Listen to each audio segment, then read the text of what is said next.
Hi, I'm Michael Pasalacqua, and I'm the owner of Angelo's restaurant in Washington. And I'm going to announce today that I'm going to do something completely outside of my character.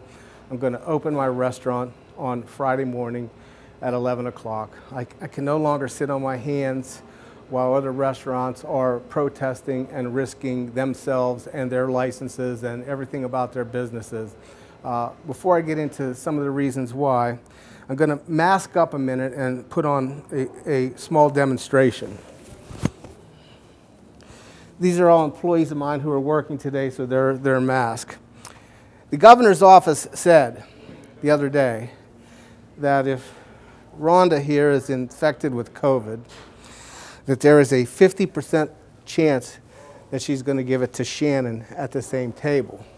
But they said, with emphasis that numerous studies prove this, that her infection is going to come over here at a probability of 75% and infect either Sam or Taylor. I'd like to debunk that simply by this.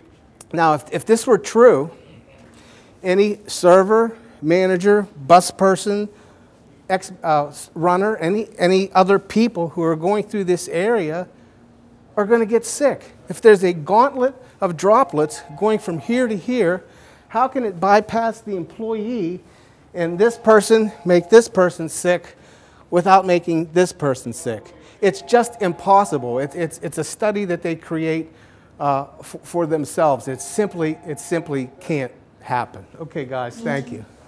I would like to show this photograph. This was taken at Target in Cranberry on Saturday. Do you think that's safe? All it takes is one person in that building without a mask on to cough, walking down that aisle, and it'll infect numerous people in the eyes and face with their droplets. How can this be, and people in my industry are not allowed to serve food? So I'd like to get into some statistics. Nationwide, there's more than 110,000 restaurants closed with literally millions of people out of work. In Pennsylvania, there's more than 300,000 employees without a job, and there are more than 10,000 restaurants closed. The Pennsylvania Restaurants and Lodging Association did a survey the other day that only 1,500 restaurants responded to. And in that survey, they found out that 26,000 additional people were laid off last Saturday morning, and that more than $1.5 million worth of food was wasted. The governor knows and has been told numerous times that we order on Monday and Tuesday and we get our food in on Wednesdays and Thursdays, and we've begged him numerous times if on these shutdowns to give us 5-6 days notice so we can deplete inventory.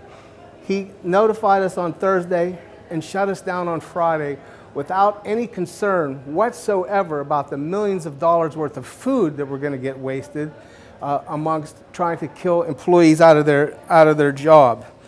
The New York State did a very robust survey, more than Pennsylvania will ever do, and less than 1.5% of people in New York were traced back to restaurants with COVID, and that 74% were traced to private gatherings.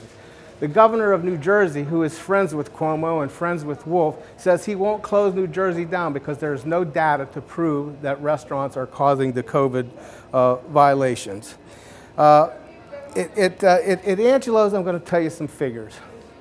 I spent more than $20,000 this summer on tents to try to seat people outside. I've spent more than $10,000 on single-use menus, paper products, things of that nature that we had to do to able to be comply and able to operate. First at 50%, then at 25%, then it back at 50%, with draconian things like you can't even sell somebody a drink unless they have food in front of them. We have been singled out to a fashion that is just unbelievable, while everybody else is allowed to follow COVID, and this is allowed to happen at other places. We are not responsible for COVID. If we were responsible for COVID, all of our employees would be sick, home, in bed. We wouldn't be able to open because we wouldn't have any employees. I believe this is a deflection. The Pennsylvania government has poor policies in regards to the healthcare industry, and a vast majority of the Pennsylvanians, or at least a majority of the Pennsylvanians who have died of COVID, have died in nursing home related situation. And the governor, Secretary of Health, Dr. Levine, actually removed her mother from a nursing home in March.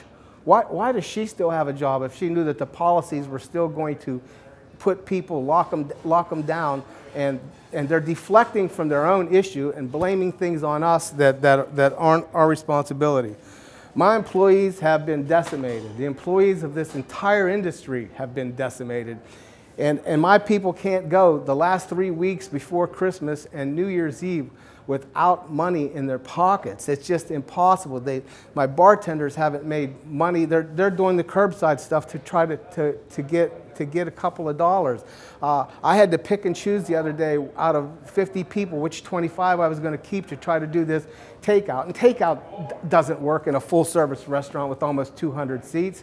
Yesterday, the amount of takeout that we did didn't cover the payroll, let alone cover the payroll, the food, the mortgage, and other things. So I can't sit on my hands anymore.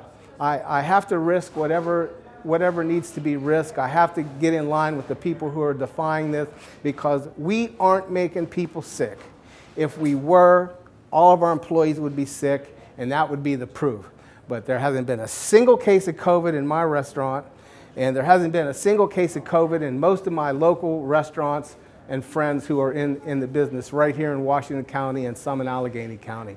Not a single case traced back to restaurants, and they're closing us. And it just has to stop. We have to defy, and we have to take a stand, and I just have to do it whether they haul me out of here in handcuffs or not. But I can't do this anymore.